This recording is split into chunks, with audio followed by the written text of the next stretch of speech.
Welcome back to another exciting episode of Home Sweet Home. My name is Ron McCall. Hello? Oh, hey.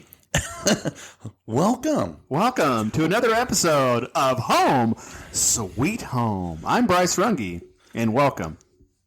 Were you sleeping over there? Maybe. I'm tired. Okay. I got up early. Well, you know, we talked last time about our kids are watching. Are we paying attention to what we're teaching them? Oh, yeah, I love that. Yeah. So, and the reason why I bring up sleep time is because that's actually where I want to begin today. I want to carry on with what we did, because we didn't get through all the stuff I wanted to. I guess I got a little long-winded. Shocker. What?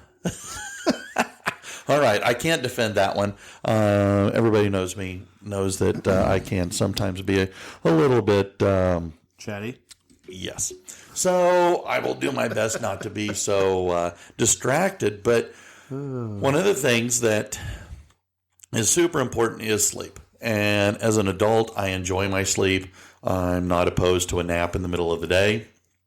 In fact, it's interesting that as adults, we kind of enjoy our sleep a little bit more than when we're kids.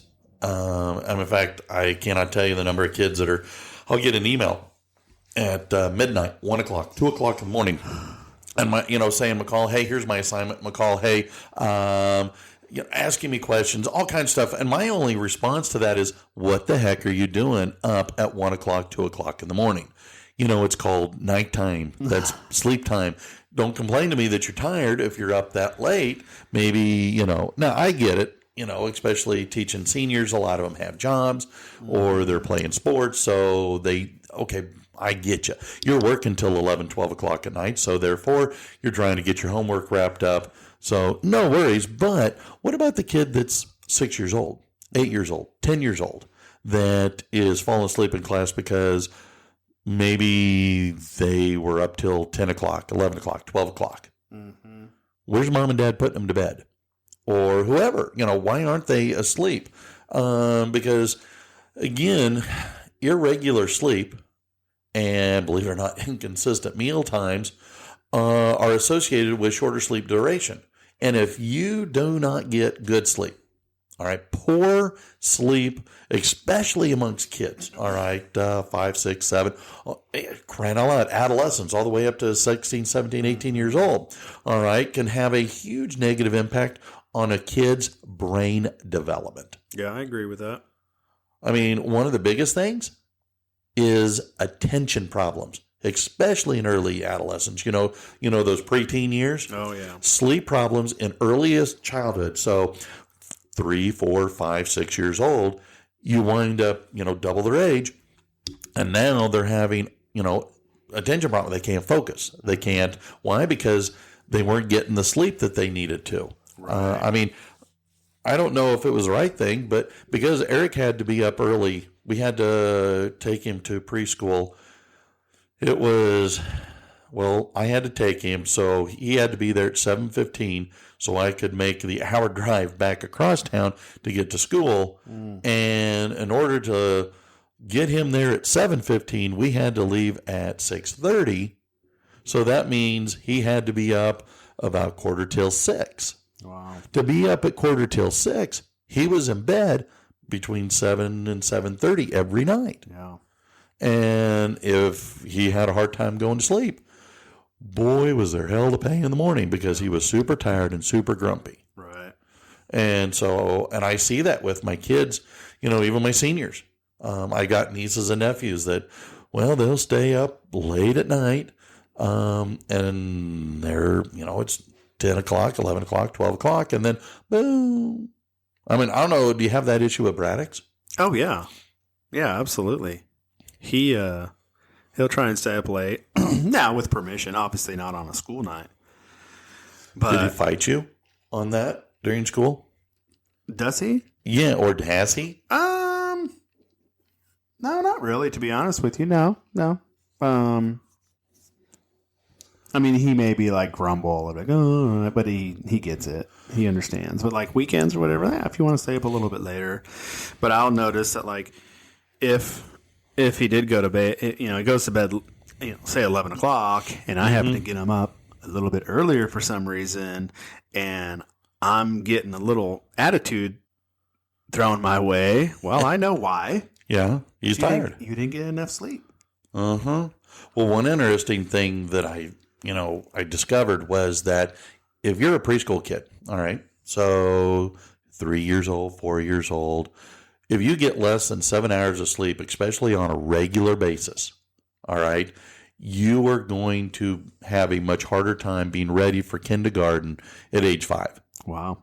That your brain development, it needs a good 8-9 hours of sleep. And we're talking quality sleep day after day after day. Mm-hmm. In fact, preschool kids who had longer sleep duration, again, 8 hours, 9 hours, were more likely to have better social skills, get along better with other kids, and learn better. Mm. And it is well known that if you, those preschool years, but especially kindergarten, first grade, second grade, are some of the most fundamental educational skills that you learn, that if you are behind by the time you enter third grade, you're going to be at risk for dropping out of high school.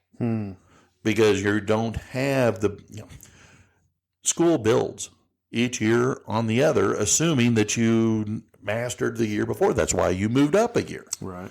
And if you haven't really mastered it, well, it just gets harder and harder. And so, therefore, it amazed me the impact that sleep had. I mean, there was this 2019 study that drew connections between limited sleep or sleep deprivation in early childhood, so 4, 5, 6, to ADHD in middle, upper elementary, 6th grade. So, 6th grade. Right. I guess that's maybe middle school now, but anywhere from 8 to 13 years old. Wow. So again, sleep. But did we think about that? I mean, honest to God, I did not think about Eric's brain development when I was putting him to bed. I just don't want him to be a stinker pot and be super tired and crabby and cranky and all of that. Well, I mean, yeah, I don't think our parents thought about that. No. It was just, these are the rules. Your butt's in bed at a certain amount of time. But yeah, same thing with Braddock's, but experiencing lack of sleep and the negative impact it has on your mental health. Like, I get that. And something that I teach on. So like our kids, like that we're trained, like we learn about how many hours per age group they should be getting, right? And then you even power naps. I hate naps, to be honest with you. I despise them, but I know that they're good for you, but I don't want to do it because I feel like there's stuff that needs to be done. Sure. But anyways, we talk about that and how it impacts your mental health. So sleep is so for recovery. Yes, you're physical. Yeah. When you're sick, you sleep. Your body naturally says sleep. When you're, injured, your body works overtime to heal. So no, it's just fascinating. I can remember growing up, I'd read a book. I mean, my light would be on by the bed and I'd be reading a book, and I can remember vividly many times my parents coming in, opening the door, turn out the light, go to bed. Put that book away. It ain't going nowhere. Go to bed. Go to bed. It's 10:30. Go to bed. And I didn't really appreciate the badgering of going, of why that was so important. Right. But, I'm with you. I don't know that they really understood it, but they also recognized how much better off I was into deal with when I was not tired. Right. Right. I was less crabby. I was more agreeable. But now we're also with science discovering the positive attributes that can have, again, on our kids' learning. And so it goes back to what we were, the where we started last time of our kids are the recipients of what we do and don't do. Right. How we act, how we behave. And so if we push them to go to bed and have good sleep and, take away their electronic devices. Yeah. When they're in bed, they're in bed. And if they're, one of my friends and former coworkers, they have one of these Google Dot things that can control the Wi-Fi.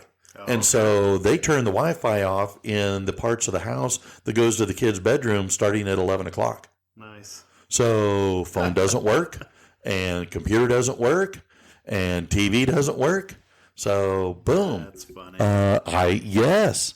And again, the kids the first time it happened, their son came down and goes, "What's going on, Dad? The Wi-Fi is out." And he goes, "Yeah, I know. I turned it off. Go to bed." And he stomped back upstairs a bit.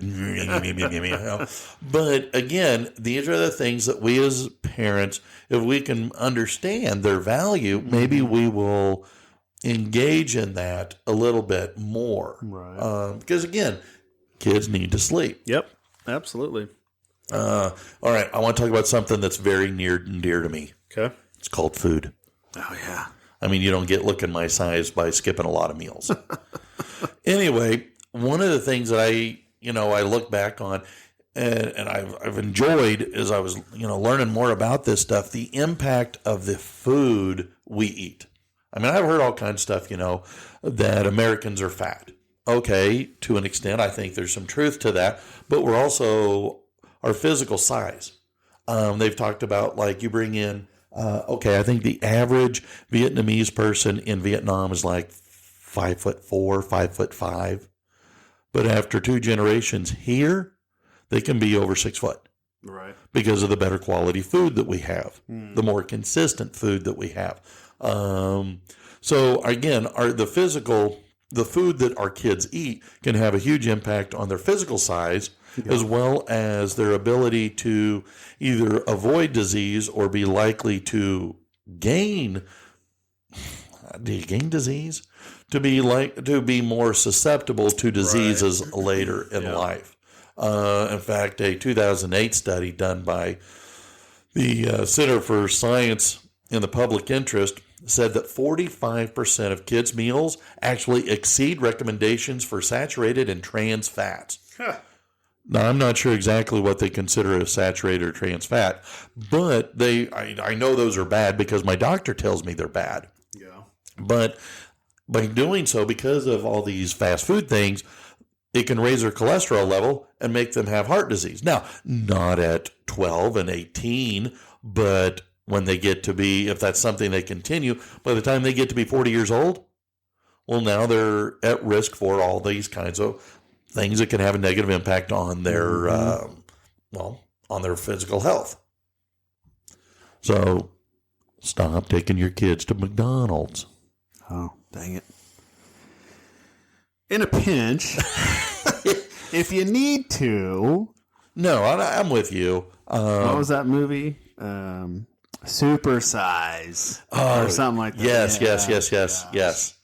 Well, speaking of that, one of the things that I found interesting is that how much crap is going into our fast foods.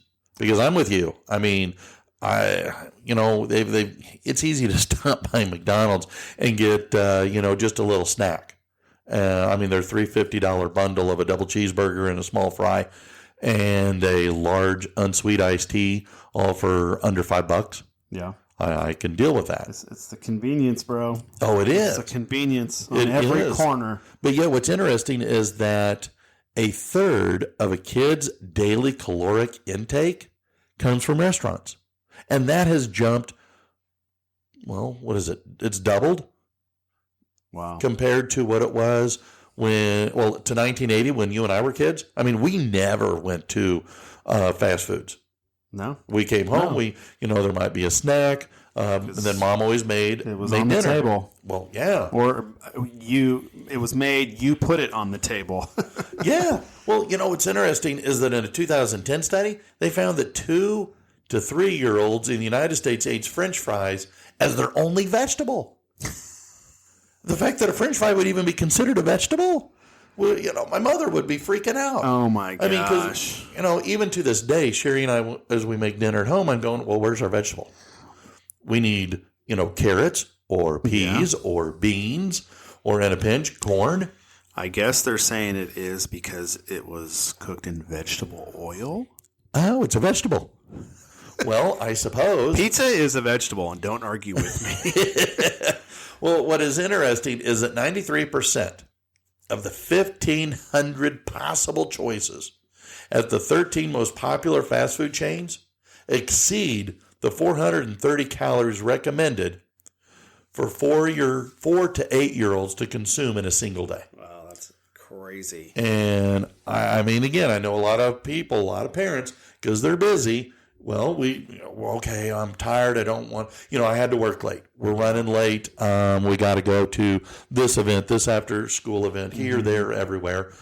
Okay, well, we'll just swing in here to McDonald's or Burger King or whatever, your fast food joint would be. For me, it would be Taco Bueno.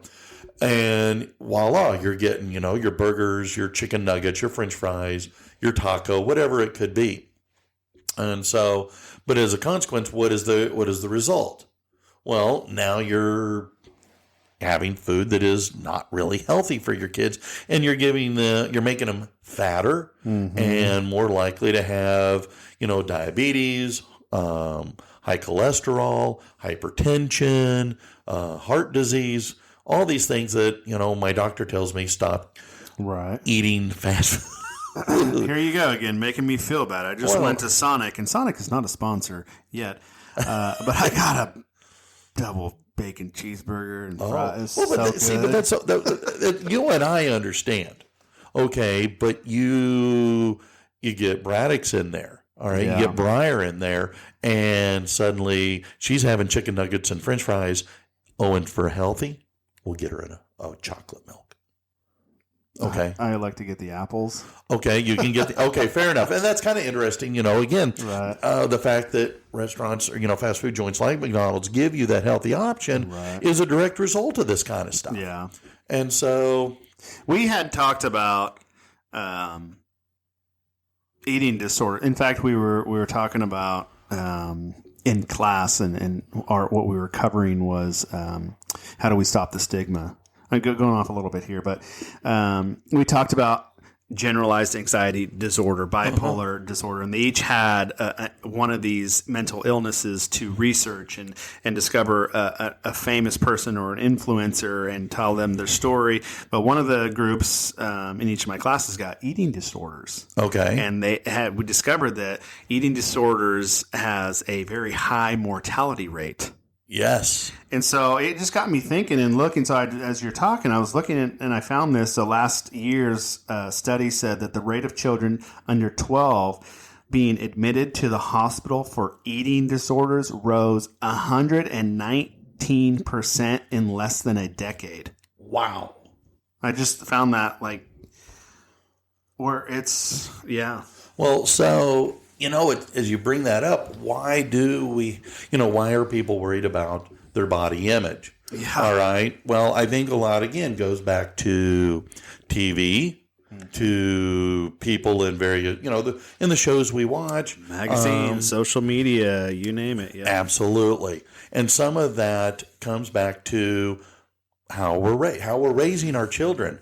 I mean, for one thing, and this is something, again, I look back and I think a lot of the things that my parents did were simply because we were poor. Well, we were lower middle class. Right. And so as a consequence, well, my parents, they did these kinds of things because, one, that was how they were raised. Mm-hmm. But if you want to help your kid develop healthy eating habits, well, one of the things you can do is make sure that your meals are balanced. Have a balanced meal. Have a meat, your protein, but then have sides, have vegetables, have salads, these kinds of things. So, which is, again, it's interesting because Sherry and I, when we're doing this I'll make a meal and I'll go, well, let's see, we'll have chicken, we'll maybe have one of those Knorr rice or noodle things, and then we'll have green beans. She goes, why do we always have to have a vegetable? I'm going, well, because I was raised that you want a balanced meal. Yeah. And you got to have the different colors and stuff, these kinds of silly things. But the other thing that we can do to, again, help our kids eat well is to make meals actually pleasant occasions. Yes, it's a time to eat, but it's also a time to come together. Mm-hmm. I did not appreciate the supper being a point of conversation. We came together and we ate together and we would visit. Hey, how was your day? And we talked about various things. Mm-hmm. And it learned, well, that was a really good grammar. We learned, as a kid, I learned how to, have conversations, how to engage in political discourse. But we learned, and we were there as a family. Right. We didn't have TV. The TV was not an option. TV was never on while we're eating. I can remember even during Thanksgiving, football game was on, and Thanksgiving dinner was ready to go, and Dad was going, game's on. Game's on. And and my mom would get so mad at him, and it'd be, he would acquiesce and he'd turn it off, or he'd stretch it out till halftime, But TV was not allowed to be an option. Yeah. But yet, how many people? I mean, I'm guilty of this today. Sherry and I eat in front of the TV, but it's just her and I. We don't have kids. Yeah. But I tried not to do that with Eric. Mm-hmm. But it's an easy thing. But here's what I found interesting. In a 2019 study, they said that there is an absolute direct link between eating in front of TV and obesity, especially in kids 4 or 5 years old. Wow. So don't eat, because when you're sitting having a conversation, sitting at the table and they're all talking, well, you're eating and you're digesting and you're less likely to overeat. Yeah, well, and you're fostering so many things around a table: communication skills, relationship skills. You're learning about each other's days and about each other in general. I mean, there's so many things that are fostered around a table. But yeah, same thing with us growing up. It was TV's off. TV's off. And we'll sometimes we'll just kind of be busy and the TV will be on, and then I'll see Suzanne get up and boop, there's TV, because the attention is being just being taken away. And so, but yeah, we're trying to become better about sitting around a table, because we understand the positive impact that comes from sitting around a table with no distractions, just the family unit there, and just because it always ends up telling different stories or someone making a joke, and then sometimes we end up, hey, do we want to play a game or something, right? And so, that it encourages something else that's outside of the idiot box or social media or whatever. And so again, then the little ones are watching, right? So it was fascinating. I'm glad I grew up in a time that none of the modern distractions were an issue. Because one of the things, and now this is something that, again, we grew up relatively poor, but of course in the 70s I didn't realize that because I didn't have everybody telling me I was poor. But one of the things that is strongly encouraged is to not use food as a sign of love or a reward for good behavior. And I find that really hard, because as a teacher, when I'm gone as a sub and my kids are really good, I'm going to bring food, and it's usually cookies. We're doing stuff in class and nobody's talking, so suddenly I'll pull out my bag of, candy, and hey, you answer a question, boom, there's a piece of candy. And next thing you know, they're talking. So what am I doing? I'm using food as a reward. Right. I remember my parents, we would use food as a reward. Yeah. If you clean your plate, you can have dessert, but no dessert if you don't clean your plate. Yep. Oh wow! It started to sound like What's that song? You can't have any pudding if you don't eat your meat. Oh, yeah. Well, anyway. We'll come back to it. Yeah. Pink Floyd. Yes. Pink Floyd and the Wall, Part 2. Again, not sponsoring or celebrating music, just thought that was interesting. But anyway, I just found it interesting how our family eating habits can have a huge influence. And I'm reminded of the TV. I love to watch the TV show Blue Bloods. And part of the show focuses that every week they get together and have Sunday supper. And the whole family. I mean, extended family comes in, your spouses, your kids, everybody's there. And it's really kind of neat. And it really, I like that because that reminds me of how we were growing up. Yeah. So, So, I'm going to flip gears here on you. Okay. I'm ready. Are you sure? Are you gear shifting? I am. Here we go. We're going out of second into third. How many people do you think know what that even means? I mean, we have a lot of adults that listen, but do you think kids know what gear shift? Do you know what this shift is? I don't know. That's interesting. Anyway, okay. Sorry. So I want to talk about how do you think Braddock's has a good moral development? Yeah. Where do you think you learned that? From modeling those things. By who? Is this a trick question? No, it's flat out straight. I mean, I would like to say that I've done a pretty good job of doing that. I think both parents have done a pretty decent job doing so. Okay. And that's my point. Our kids learn moral development from mom and dad. Right. All right. In fact, Freud even stated that children attempt to reduce their anxiety, avoid punishment, and maintain parental affection by identifying with parents, and that internalizing the parents' standards of what is right and wrong. So if mom and dad say this is right or wrong, that's what the kids will do. Okay. I mean, again, kids learn from watching us. Yeah. And again, that's Freud, and you can disagree with him all you want. But I thought, he is the father of modern psychology, so I figured I'm going to trust him more than I would trust me. But again, kids learn from all the adults in their lives. Mm-hmm. So while you might be a good role model, are all the other adults. And that's where, we as teachers play a huge role. Yeah. And as long as we understand that the kids are watching us and what we say, what we do, how we dress, how we act, all these kinds of things. Yeah. So no, I do agree with that. I'm not going to disagree with you on this one. Okay. But yeah, I wasn't trying to get you to disagree, but I know. I think it is important for us to understand, again, our kids are looking to us. Yeah. And our moral values become their moral values. Mm-hmm. And I mean, the idea of church and religion, our religious faith, how strong or how weak it is accepted by the kids. Mm-hmm. And they take that and they make that their own. Now, maybe later in life, they'll, do something different, but we set the stage for them. Right. And I think it is so important. For, I see so many folks posting all over social media about, the kids of today. I'm going, the kids of today are the product of the adults in their lives.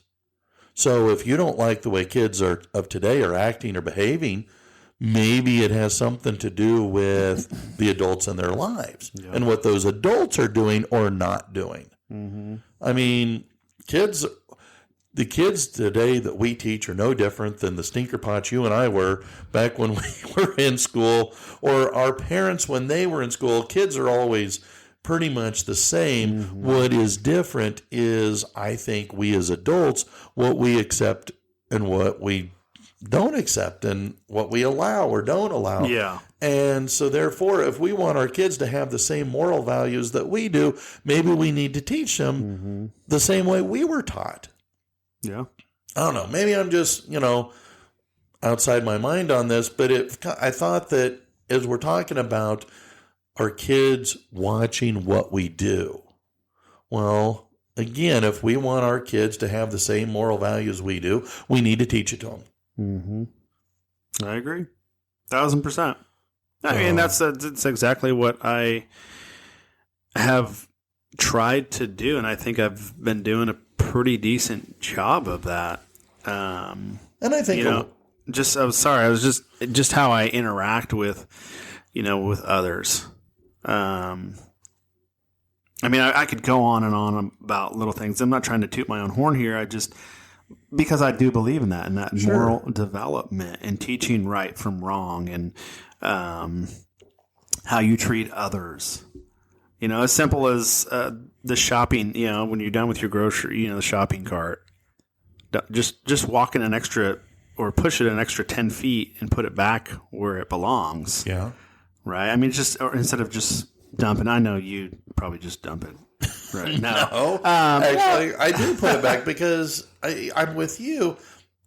It's a little thing. Yeah. Now, I don't have kids that I'm trying to, teach or model behavior for, but I know that that's the nice thing to do. That's the right thing to do. Yeah. Holding the door. Yeah. Regardless of whether they say thank you or not. Uh-huh. That's my standard. Like, I'm going to hold the door. On my way over here today, I stopped over Quick Trip. That's where I got you your Diet Coke. Yes, and thank you again. Very kind of you. Well, at least I can do. But walking out the door, hey, let me hold the door for you. Mm-hmm. It's kind of nice. I feel good about myself. Or, I don't know how other people are feeling about it, but I feel like, I'm trying to show you respect. Mm-hmm. I'm trying to, show you a little bit of dignity, and maybe you'll carry that on and deliver it to someone else. Mm-hmm. And maybe as young kids, as other adults do this, young kids will see it and go, oh, this is what you do. These are good manners. Right. Yeah. Again, we model so much. And I mean, I always go back to, how did we as kids learn to do these things? Well, we watched the adults in our lives. Mm-hmm. We watched, we listened, and then we modeled. And I guess that's the whole point I wanted to get across. I mean, there's so much more that we could go into, but I know we're running up against our self-imposed timeline. But I just think if we as adults could appreciate how much power and influence we have on the young people in our lives, our kids, one day I hope to have grandkids, the students in which I teach, you teach, but, young people need the prior generation to teach them, mm-hmm. to show them, to model for them. And again, it's deeds, not words. Yeah. And if you say one thing and do another, they're going to follow what you do, not what you say. Right. Well, and I think it's important to understand, and I have to remind myself of this, is that our influence has the potential to reach coworkers, acquaintances, friends, family members, and strangers. Uh-huh. So I think it's important to be intentional about, the things that we've discussed in part 1 and then now part 2. I think you have to be intentional. You have to be aware of those things. You have to understand that, yes, they are watching and they're going to, at some point, put on display what you've been modeling. You're going to reap what you sow. Yeah. So if you want your kids to be good kids that all the adults in their lives come into contact with, say, your kid was so well behaved, because I think that's what every parent wants to hear. Well, okay, what have you been teaching them? Yeah. And if you get those kinds of comments from, teachers or, the parents of the kids they go stay the night at, well, then, hey, pat yourself a little bit on the back saying, okay. Sure. And as your kids grow up and they, get in, graduate high school and move out and become their own adults and they're modeling, the same kinds of behavior, all right, way to go. Yeah. I think that's...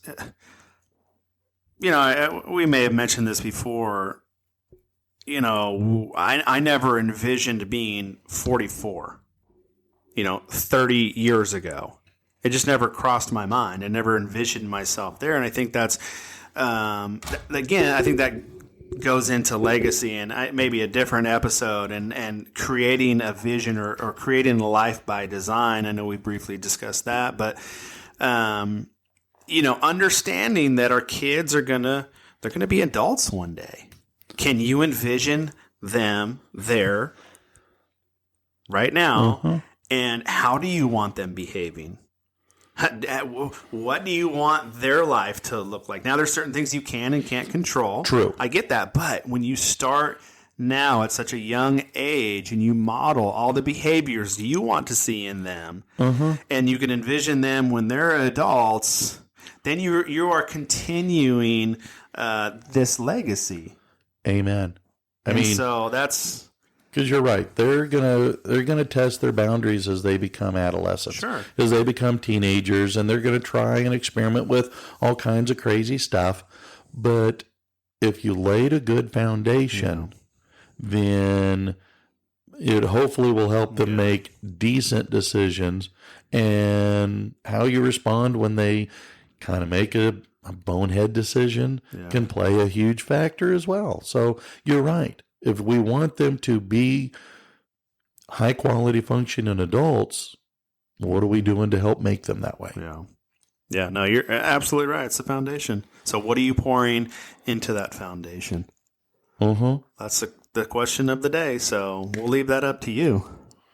Not you, but I'm just saying, like our listeners, right? Even kids. If kids are listen to our podcast, right? What are you pouring into your foundation right now? Right? Are you pouring the right things? Are you hanging out with the right people? You need to reflect on those things and make sure you're pouring the right things. Envision yourself 20, 30 years from now. What do you want that to look like? Get a vision of it and start growing there. Amen. Anyways, I'm Preach it, brother. I'm done. You know what? I'm going to be done too. Well, thank God. Just kidding. No, those are good. It's a reminder for me. With 3 kids. Dang, I have 3 kids. Anyways, but again, it's as educators, and then as people who are involved in the community. Like people are watching. What are you putting on display? How are you treating other people? Yeah, and I have to remind myself of that because I don't always remember. Yeah. And it's hard because we're not perfect. We're going to miss the mark and we're going to drop the ball. Give yourself some grace, reflect, and then grow. Yeah. Because, again, it's all being aware. Yeah. Thinking about things that you maybe don't think about normally. Right. Yep. Well. All right, friend. Until next time. Until next time. All right. Well, I'm Rod. And I am Bryce. See ya. Later.